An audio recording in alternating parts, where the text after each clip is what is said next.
Hello again. Yes, we're back. Carling presents an evening of legends in association with the IFA. This is our sixth one. They've gone very well indeed, thanks to you. We've been to Glentoran, Glenavon, Distillery, Linfield, Cliftonville. Tonight we're up in the northwest at Institute.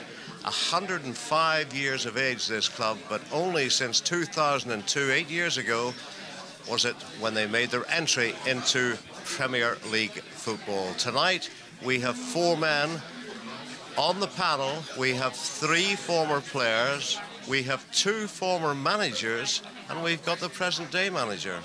Enjoy.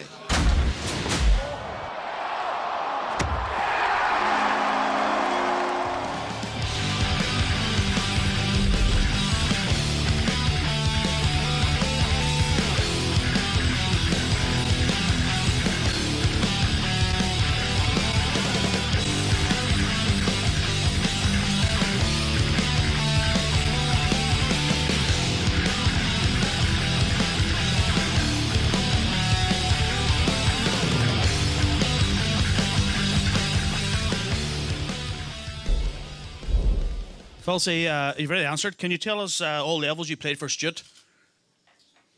Junior, intermediate, senior, whatever. Well, I started out junior level.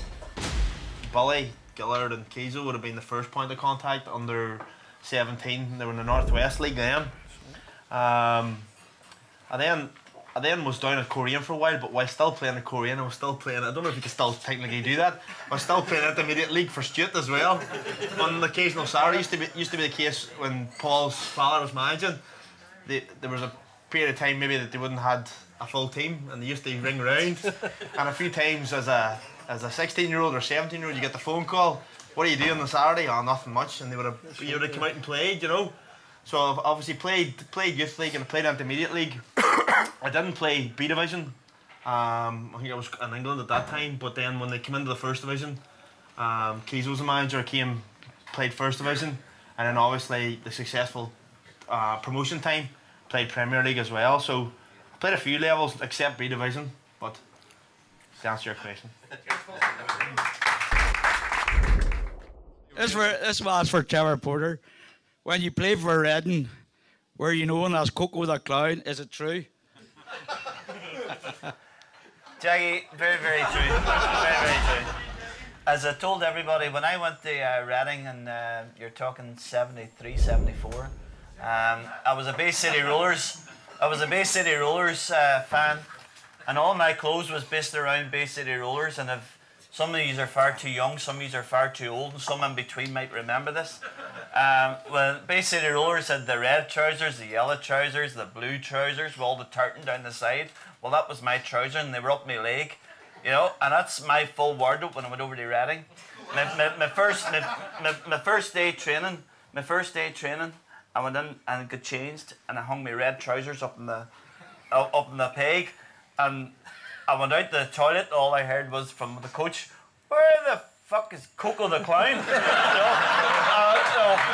And he come back and say, "It's me." You know? So yes, Jackie, I was known as Coco the Clown. Greggy, our squad definitely has the ability to keep us up this season, but do you think they have the hunger and attitude to keep our heads above water and keep us in the Premier League? I'm very much a manager that believes in his players, and I believe in the ability of the players. And I'm telling you, if I didn't believe that I could keep this team, or we could keep this team in the Irish League, I'm telling you, hand on heart, I wouldn't be here. What I will say is that part of the drive I get, and part of the drive the supporters should get, and this club should get, is proving people wrong. Because I hear time and time again, I hear when Linfield came down the road and we were called a pub team. I hear when other teams come down the road and call us a junior team. I get a lot of my drive, Paul, from proving people wrong. And if I get my drive from proving people wrong, the players should get their drive from proving people wrong, and the club should get the drive from... So as far...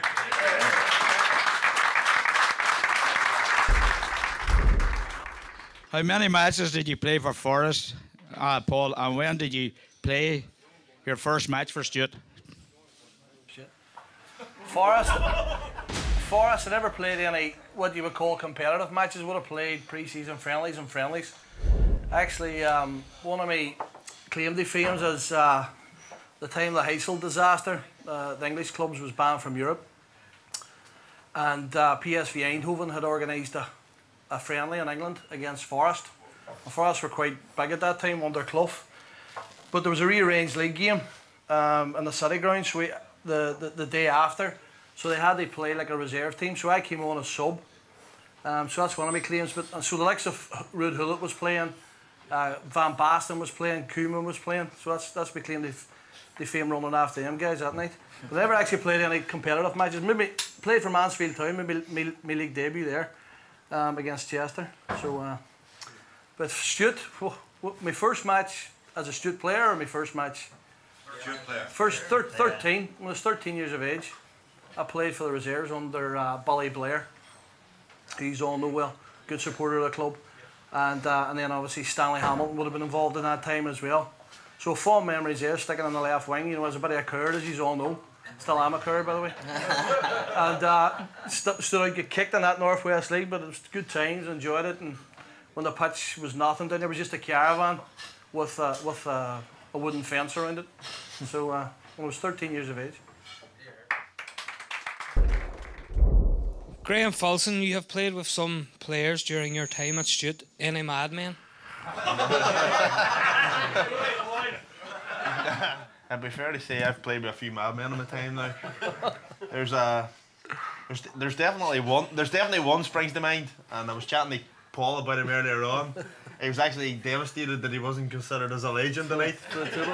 I have to say, on a similar note, the same player, if you were to ask me who was one of the best players in my time that I played with, I would have to say, and that's Raymond McGuinness.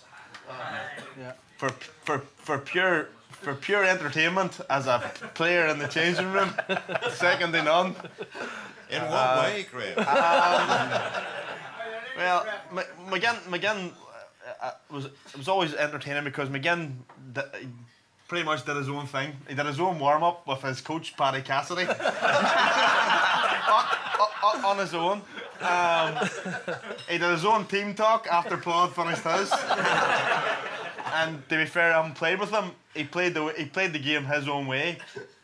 But I've seen many a scuffle in the changing room involving him. But in that promotion season, he was absolutely superb. He was immense. He scored an absolute bag full of goals from midfield. He scared the opposition as well. He intimidated players. Not maybe the fact that he had been in the Irish League for a long period of time and had built up a reputation in his earlier career about being an extremely hard player. A lot of players come up against him just didn't want to know, and that to us was that was like a 12th man before we even began. But many players, obviously, Samps is the same. Many players that knew him, he was a fantastic player to play for. He would have been the first boy after a match, if he had played well, would have said, fair enough, during a match, if you hadn't played well, he would have let you know as well. And I think that's where I got on well with him, because I let him know plenty of times during a match when he wasn't playing well, and not many players told him, you know.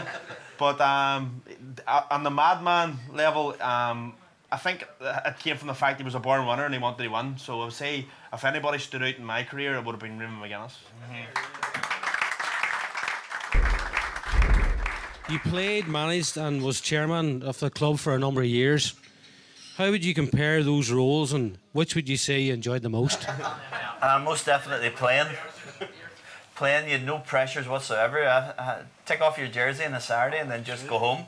You know, but I must admit, going into manager and chairman as well, they've been enjoyable times.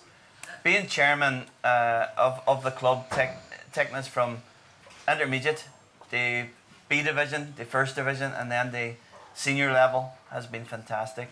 I've been very, very proud of that there. But also, when you're chairman, you can't be there on your own. You've got a committee. You've got your vice chairman, you've got your secretary, you've got your treasurer, and then you've got the committee members. And without them, we couldn't have done it. And for them, I'm absolutely chuffed as hell that we've got where we've got, and every one of you deserve it.